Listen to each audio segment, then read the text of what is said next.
Mas Wowi ini sopo toh mas? Jadi kalau ditanya siapa bosman gitu ya, saya adalah emang sengaja mengacurkan bangsa Indonesia. Jadi by all means Malaysia ini memang sedikit nakal. Mas Wowi, apa kabar? Baik, apa kabar mas? Bosman yang sontoloyo. Ini ngetop banget, tapi mungkin anak-anak muda nih khususnya yang penontonku mungkin pengen kenal sih. Mas Wowi ini sopo toh mas? Saya itu singa tua yang luka. Kemudian daripada merusak, ya saya menulis. Kebetulan hobi saya adalah menulis dan saya adalah amateur writer kali ya. Amateur writer itu bukan karena komersial, tetapi karena setiap hari saya punya diary. Zaman dulu saya punya diary. Jadi sekarang sejak 2011 diary-nya saya pindahin ke Facebook. Cuman nama peristiwanya saya sadurkan supaya saya ada memori sedikit gitu ya. Nah saya heran kenapa buku harian saya dibaca orang, itu aja yang saya heran gitu. Jadi kalau ditanya siapa bosman gitu ya, saya adalah amatur writer. Gokil, amatur writer tapi bisa memprediksi masa depan. By data, tapi always by data ya. Mas Wowi katanya pernah mewawancarai 400 teroris. Sebutin 5 tersangka teroris yang susah ketebak gitu. Jadi dari 2009 sampai 2013 saya memang aktif sekali di dalam membantu negara karena saya merasa terorisme itu adalah act of war, atau terorisme itu adalah tindakan perang yang terkecil. Jadi perang sel, dan dia menggunakan aksi teror atau menakut-nakuti. Tujuannya kalau di negara berkembang seperti Indonesia berbeda dengan sebuah aksi teror di negara maju seperti misalnya di Jepang itu. Kalau di sebuah negara maju, aksi teror dipakai untuk merubah kebijakan. Kalau di negara berkembang seperti di Indonesia adalah merubah pemerintahan. Jadi saya pikir ujung-ujungnya pasti memecah NKRI, dan darah merah kita langsung keluar kalau teroris ini arahnya merubah NKRI gitu ya. Know-how saya adalah bagaimana mengetahui pola pikir mereka kemana, patternnya. Ya saya interview biasa, mereka bahkan tidak menyadari bahwa itu adalah bagian dari interview. Bukan sekedar bukan collect data, bahkan kita ada cara untuk bertanya. Yang menarik adalah seorang Malaysia, agen dari Inggris yang namanya Nurdin M. Top, emang sengaja mengacurkan bangsa Indonesia. Jadi by all means Malaysia ini memang sedikit nakal. Kita disusupi dengan Nurdin M. Top, dan dia punya kemampuan linguistik pattern yang sangat luar biasa. Beberapa kali dokumen saya menyaksikan, dia dalam kurang dari 5 menit bisa membuat orang teriak Toto Allahu Akbar dan berani jihad. Bener-bener cara pengerubah itunya, dan itu menggunakan dengan waking hypnosis, alias dia tidak memakai orang yang tutup mata tidur gitu ya, seperti yang di komersial itu. Dia nggak kayak uya-uya ya. Dan itu kelihatan masih rendah memang ilmunya yang menggunakan tidur itu hipnosis. Tapi waking hypnosis itu benar-benar sadar, mata terbuka, kesadaran penuh, dan dia menggunakan linguistik pattern yang sangat luar biasa. Polanya saya pelajari, saya bilang gila nih orang, 5 menit aja anak. Waktu itu saya lihat ada videonya di Cirebon, 2 anak, cewek 1, cowok 1 dipanggil ngomong tentang jihad, Toto Allahu Akbar, dan bersiap mati untuk doktrin yang ditaruh oleh Nurdin M. Top. Saya bisa bilang gila nih kalau didiemin gitu ya. Nah, tapi ya bersyukurnya bahwa dia udah selesai, chapter itu udah selesai, dan selama 5 tahun itu pengalaman menarik buat saya, berkontribusi sedikit. Bukan saya adalah bagian dari lembaga tertentu, tapi ini adalah berkontribusi sedikit bagaimana supaya terorisme yang mengatasnamakan agama, yang mau mecah belah NKRI sekarang bisa dikatakan sudah selesai. Tapi yang jelas yang menjadi pahlawan menurut saya adalah Pak Tito Karnavian, orang-orang yang di dunia kepolisian saat ini, yang dialah actionnya ya. Kalau saya kan cuma polanya atau patternnya atau mindsetnya saja yang saya pelajari. Mudah-mudahan menjawab apa sedikit. Yes, aduh, saya nanya saya yang merinding. Nah, Mas Wowi, pertanyaan ketiga kan, Mas Wowi pernah bilang nih, orang-orang harus paham cara dunia ini bekerja. Bisa nggak sih Pak di-share poin terpenting, minimal kita sebagai orang awam tuh harus ngerti apa sih maksudnya gitu, dunia ini bekerja tuh seperti apa gitu. How the world work, bahasa Inggris susah bener ya. How the world work. Gitu.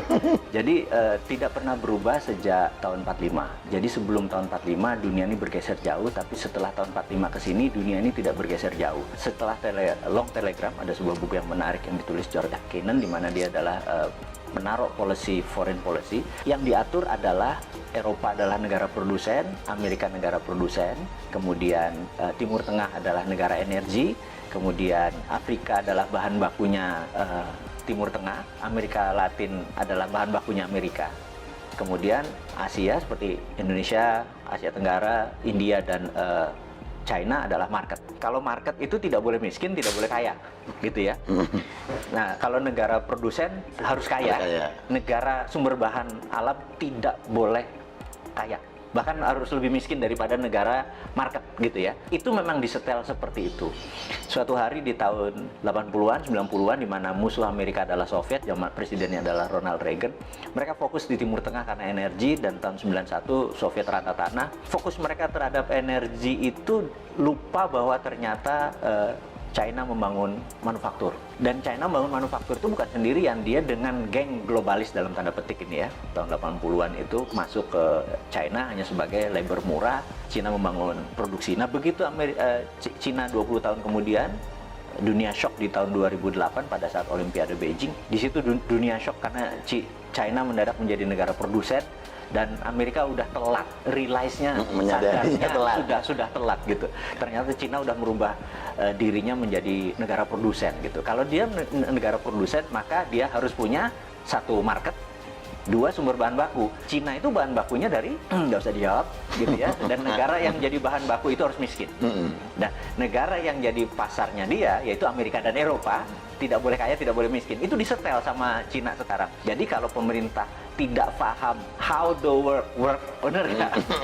Ya kayak sekarang ini kita kayak kikuk mau dagang apa, salah semua, pertanian tidak bisa independen, pupuk aja impor dan lain sebagainya karena nggak ngerti gitu ya. Nah, kita coba mengingatkan bahwa kalau sebagai Anda pengelola negara tapi nggak ngerti how the work, ya seperti sekarang berantakan. Nah, ini kita buka makanya. Mas Bowie, ini kan kalau orang awam nih ngelihat propaganda di dunia ini kan ya bisa jadi hoax gitu ya. Sebenarnya propaganda itu rumornya tuh ada nggak sih yang kayaknya nggak mungkin gitu, tapi it's real gitu. Propaganda itu ilmu makrifat, ilmu tertinggi dari strategi mempengaruhi orang lain. Jadi yang paling rendah namanya agitasi. Agitasi itu adalah mengajak, provokasi, mengajak dan bergerak. Propaganda adalah changing mindset. Jadi ini semua bertahap.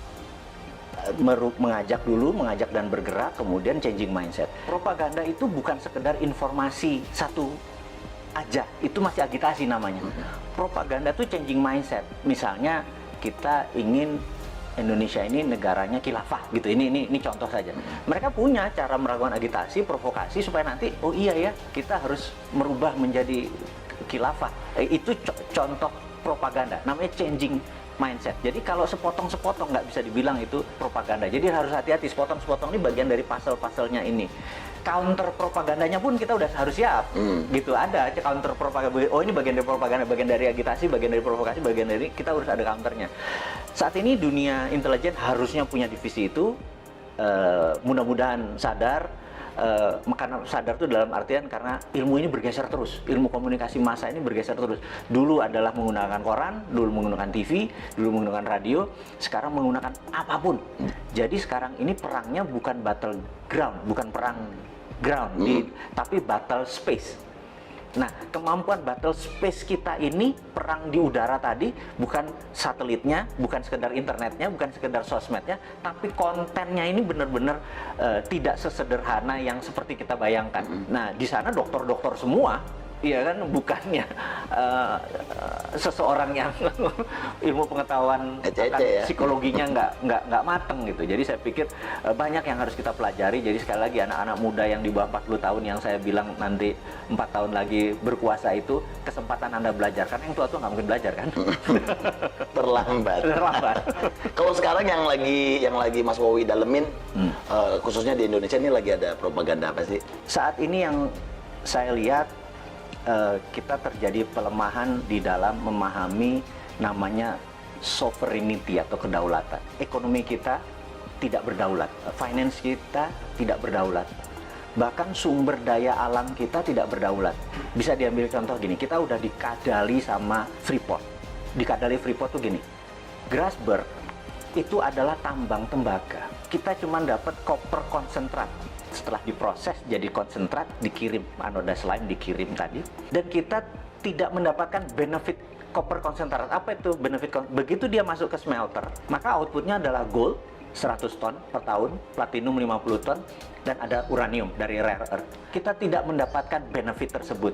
Jadi kita cuma dibayar pajaknya hanya koper, tembaga gitu ya. Oke, kebodohan 40 tahun, udahlah biar dulu mbah-mbah yang kita mungkin udah dapat benefit ya wes. Kita kan orang Jawa dididik mikul dhuwur mendem jero ya. Ya sudah, kita mikul dhuwur, oke gitu.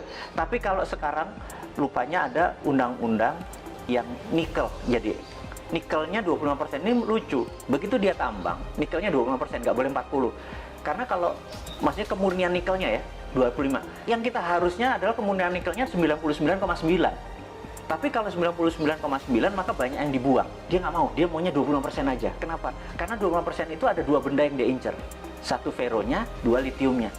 Jadi waktu dibayar, hanya dibayar nikelnya saja. Litiumnya sama feronikelnya sama nikel lateritnya itu gratis.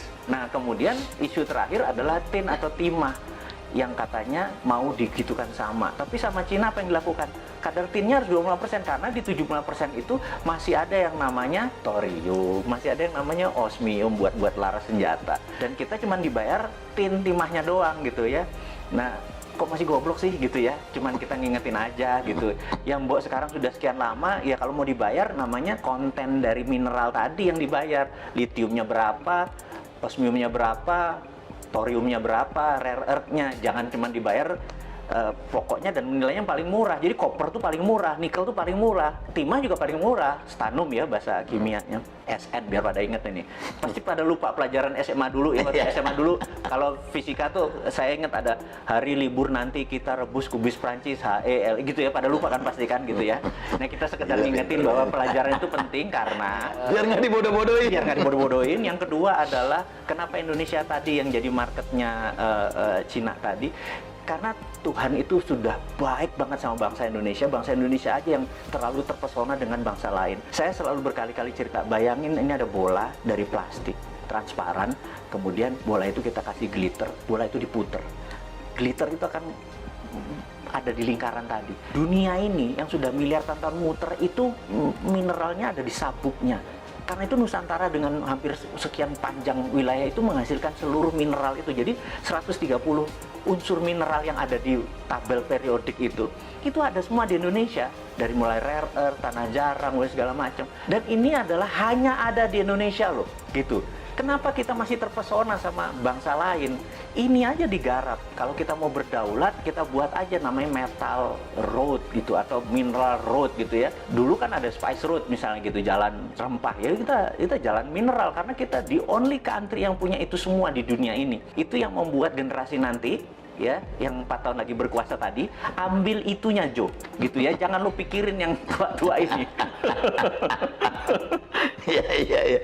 Nah, Mas Bobi, coba Mas Bobi, ada nggak konspirasi yang paling serem dan berhasil sepanjang sejarah? Menurut saya adalah diambilnya emas Indonesia sebelum Pak Karno dikudeta, dan itu gerakannya cantik sekali sehingga depository emas kita lepas hampir 1000 ton gitu ya. Cakep sekali skenarionya dan itu bisa dibuktikan one of the best. Nah, ini kita ngomongin yang anget-anget nih. Kemarin nih kayaknya Pak Bos lagi marah-marah sama menterinya nih, ya kan? Gimana Mas Bobi menanggapi statement Presiden kemarin yang kayaknya bakal ada reshuffle kabinetnya gimana? Kalau saya lihat tujuannya Pak Presiden adalah mengingatkan, jadi early warning untuk semuanya bergerak. Tapi kalau kapabilitas dan kapasitasnya memang tidak ada, menurut saya dalam 2-3 bulan ke depan benar-benar diganti secara fisik. Saran saya, karena ini bukan biasa saja, ini udah extraordinary, jadi udah bukan extraordinary lagi, udah extraordinary karena economic at war. Di dalam economic at war itu hampir no law, nggak ada hukum. Hukumnya adalah survival of the nation, hukumnya. Jadi gimana bangsa ini supaya survive. Jadi jangan, survive-nya harus cara kayak gini, nah itu lagi normal. Sekarang nggak peduli cara, yang penting bangsa ini survive, intact, utuh, dan cepat. Yang diganti saran saya adalah semuanya. Semuanya, bedol desa ya? Bedol desa. Semuanya bongkar ya? Bener. Nah, kalau menurut Mas Bobi, 5 negara yang punya sistem pemerintahan paling oke. Saat ini menurut saya negara yang paling oke adalah Cina.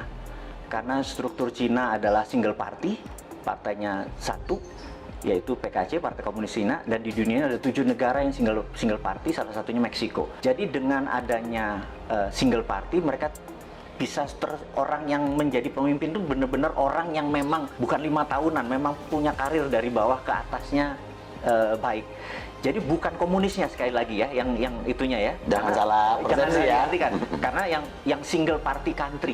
Jadi saya berharap suatu hari Indonesia akan mengadopsi itu revolusi lagi, bener nggak? Sekarang kebanyakan ya. Sekarang terlalu banyak gitu ya. Karena 2-3 pun akan terus seperti Amerika, tapi seperti Meksiko kita tahu dia single party country. Itu saya usulkan one of the best solusi adalah single party country, di mana mereka mau yang menjadi abdi negara, mau jadi public servant, memang berkarir dari bawah gitu ya. Dan jadi antara country dengan party atau partai menjadi satu. Itu tadi baru Cina tuh. Ya pokoknya yang single party country ya. Kita googling bareng-bareng. Iya. Nah itu, makanya jangan apa-apa lengkap. Nah, ya benar. Teman-teman biar belajar ke Wikipedia, bener nggak? Bener. Nah, pertanyaan terakhir. 5 figur paling cocok sebagai pemimpin Indonesia versi Mas Wowi. Jadi satu yang di 2024 saya harapkan adalah satu muda. Anak-anak muda ya. Iya, muda kalau bisa milenial. Milenial artinya tidak lebih 44 tahun. Yang kedua adalah dia nasionalis, jadi bukan globalis. Ketiga dia harus religius, gitu ya. Terus dia percaya terhadap pluralisme, perbedaan, dan sangat toleran. Jadi ya, kalau ada di dalam satu figur, dia adalah figur yang paling cocok memimpin negara ini. Mantap. Mas Wowi, thank you banget waktunya, sukses. Pokoknya kita tunggu nanti ocehan-ocehan dari Mr. Bosman, ya kan, yang selalu kontroversi tapi menarik untuk diikuti. Sekali lagi thank you buat waktunya di Kui Entertainment. Thank you.